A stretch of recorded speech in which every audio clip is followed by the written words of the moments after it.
இன்றைக்கி நம்ம பார்க்க போகிறது பொட்டேட்டோ பொரியல். இது ரைஸ்க்கு பிசைஞ்சே கொடுக்கலாம்.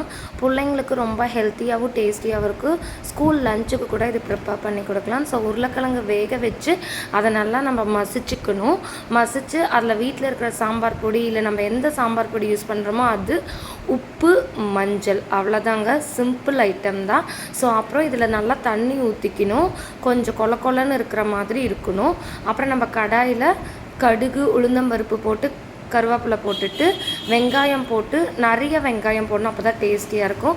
நல்லா வணங்க ப்ரௌன் ஆனதுக்கப்புறமா நம்ம மசிச்சு வச்ச உருளைக்கிழங்க அப்படியே ஊற்றி நல்லா கொதிக்க வைக்கணும்.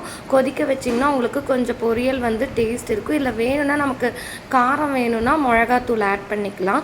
ஸோ நல்லா கொதிக்க வச்சிங்கன்னா இந்த மாதிரி பதத்துக்கு வந்த உடனே நல்லா கொஞ்சம் இது கெட்டி பதத்துக்கு எடுத்துக்கிட்டிங்கன்னா பொரியல் ரெடி ஆகிடும்.